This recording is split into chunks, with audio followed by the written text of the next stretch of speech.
All right, chemists, so let's talk about biochemistry. This is our last set of lecture slides for this course. Within biochemistry, we're going to take some of the concepts that we learned about in organic chemistry and apply things like functional groups to biological systems. So what is biochemistry? It's the combination of chemistry and biology. So we remember in chemistry, chemical reactions tend to want to reach equilibrium when we have equilibrium reactions going on. And in cells, those equilibrium are trying to occur. Cells are trying to reach equilibrium through different concentration gradients across cell membranes. So cells are trying to reach equilibrium. And we remember in chemistry, systems, chemical reactions in like a test tube or in a beaker, they're highly disordered. Those molecules, like within dissolved in a solution, are spread out within that beaker. That it's occurring within the whole beaker. But in biology, chemical reactions are highly ordered. Cells are highly ordered, where chemical reactions, different transformations are happening in specific parts of the cell.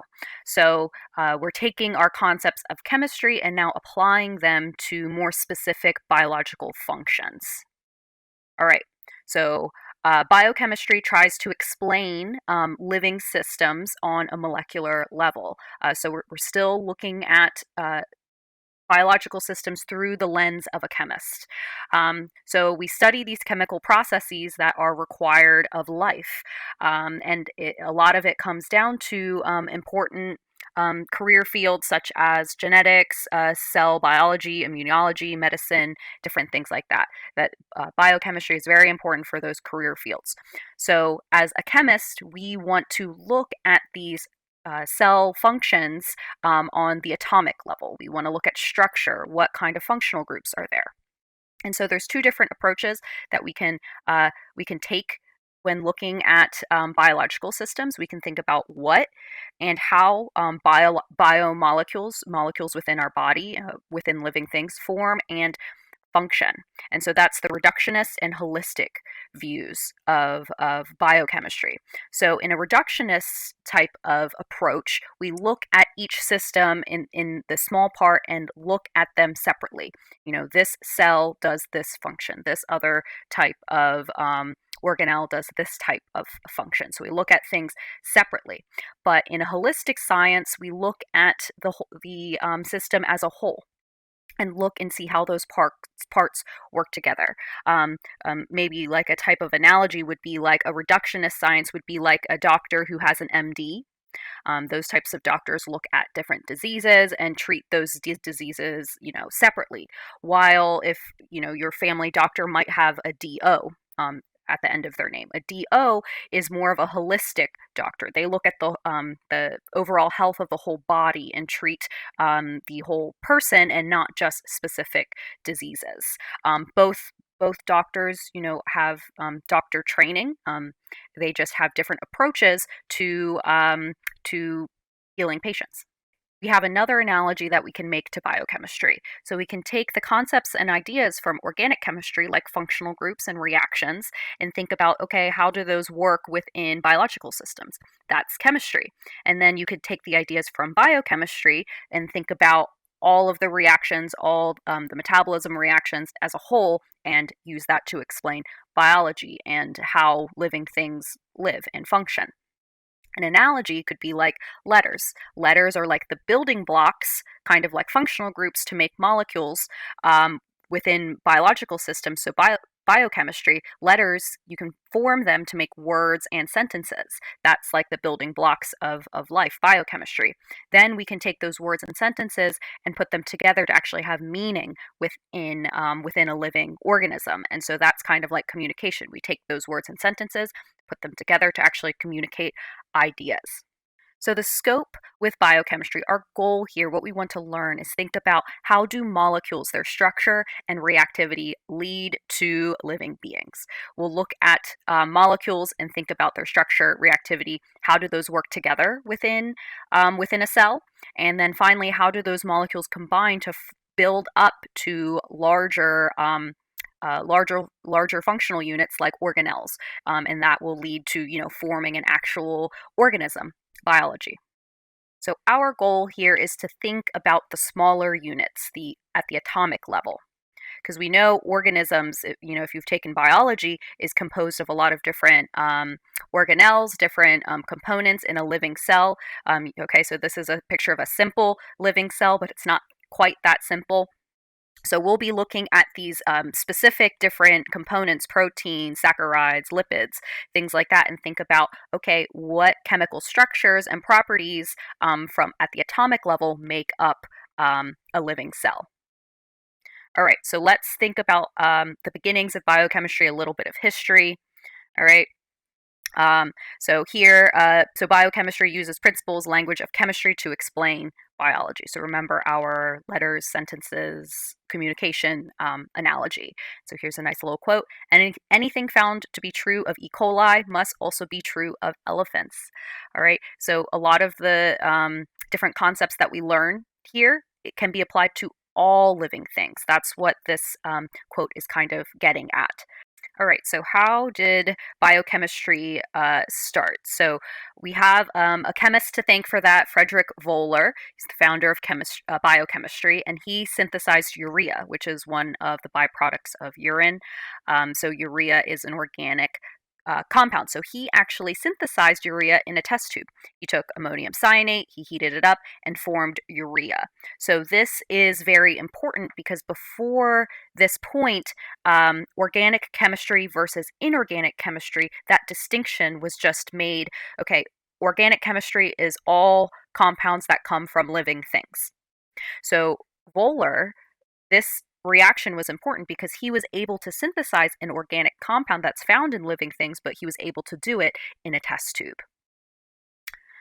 With Wohler, he was able to synthesize and degrade biological substances in living organisms, but he also saw that those compounds in living organisms also still follow the same chemical and physical laws that we learn about in test tubes. That the chemistry that we do in test tubes is the same chemistry that happens in our body, that they all follow the same laws. So essentially, he saw that there's not as much of a distinction between organic chemistry and inorganic chemistry. It's actually just one set of rules within those two divisions. So let's look at some of the constraints of biochemistry. We need to think about the chemical reactions that happen in our body versus when it happens in a test tube. So some of those constraints are that all the reactions need to occur in water because our bodies are mostly water. The pH of our systems must stay constant. Ionic strength of ionic compounds like salt and different ionic compounds, they matter here. The reactions need to occur quickly in our body. Reactions need to be specific. Reactions can't be poisonous. Can't use poisonous products or catalysts because it's in our bodies. It can't be poisonous, and those reactions can't make toxic side effects or side products. So any of the products have to also be non-toxic to our bodies. And then finally, energy must be conserved. So again, the chemical reactions that happen in test tubes follow the same rules as the chemical reactions that happen in our bodies, but with reactions that happen in our bodies follow these different constraints that I've said in this slide. All right, so a little bit more about history. Biochemistry is a relatively modern science that it's fairly new. Not all universities have like biochemistry majors. That's how new it is, and some of those key breakthroughs that allowed us to elucidate a lot of the information within chemical and biological mechanisms within our bodies were the role of enzymes. That enzymes weren't discovered until the late 1800s. And then the role of nucleotides and information regarding nucleotides and DNA, that wasn't discovered until 1944. And so biochemistry is a modern science. A lot of these older universities don't have majors specifically catered towards biochemistry. So enzymes and nucleotides that form DNA are the major breakthroughs that helped us form the field of biochemistry. So these slides kind of summarize the history of enzymes, how they were discovered. Enzymes are essentially a catalyst that help transformations occur in our bodies. All right, and so these slides just kind of summarize that. But we'll go into more detail about them. So You can read those. All right. So again, let's think about the scope of biochemistry. Remember, all living things share the same chemical processes and metabolic processes. So what we're learning in biochemistry right now is applied to all living things. All right. So let's move on to elements of life and organic chemistry. So we talked about organic chemistry in the previous lecture. Organic compounds are mostly composed of carbon, and that's true of living systems. Carbon is the most abundant element of them. Of living things. And so there are other trace elements that are also required of life: iron, silicon, aluminum. There are traces in living systems, and those elements occur on Earth. So our bodies are made up of primarily organic compounds. So remember, organic chemistry: carbons, hydrogens. There's some nitrogen, oxygen, phosphorus, and sulfurs thrown in there as well. Within organic compounds, all of those are covalently bonded. Those molecules are made from atoms being connected by covalent bonds.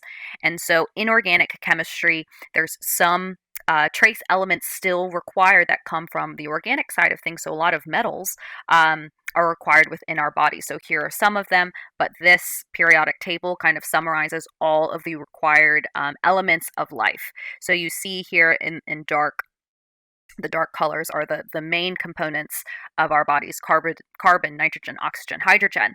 And then some other elements we need: phosphorus, sulfur, chlorine.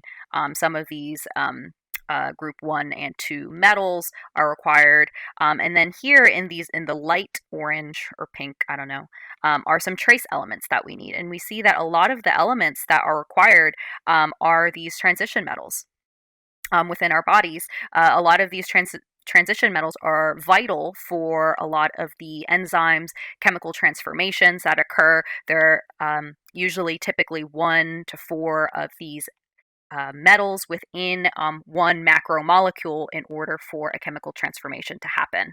So we will be mainly talking about the organic side of things and the important functional groups within biochemistry, functional groups like we learned about in the previous lecture. So here are some of the important functional groups. So you see that here we have mostly carbons, oxygens, hydrogens within these functional groups. So all these functional groups we will talk about, or most of them.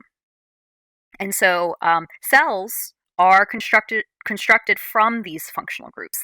We're looking at the atomic level of cells and what constitutes a cell. So if we look at the right side here, this is the atomic level. So we're taking molecules such as nucleotides or amino acids or sugars, and we can put them together, build them up kind of like a polymer, and make larger molecules. Or the second level, a higher level up, that would be a macromolecule, putting together smaller units of the actual molecule, the monomeric unit. So we take nucleotides, put those together to make DNA.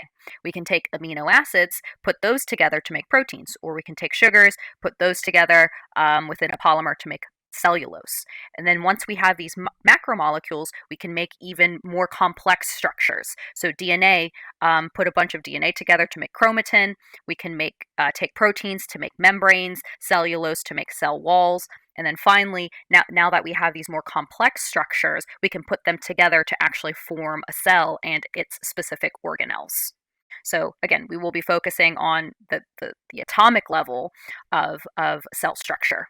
So here's another example of functional groups within a biological molecule. So this molecule is acetyl-CoA. So it's a molecule that participates in a lot of different metabolic functions. And so here is the chemical formula or chemical structure of acetyl-CoA. So we see a lot of those functional groups that we've talked about in organic chemistry. We see an amido group, a hydroxyl group. There's a phosphorus group. Here's an amino group, a phosphoryl group. So we haven't talked about all of them, but all of these different functional groups are required and help this molecule participate in different chemical processes.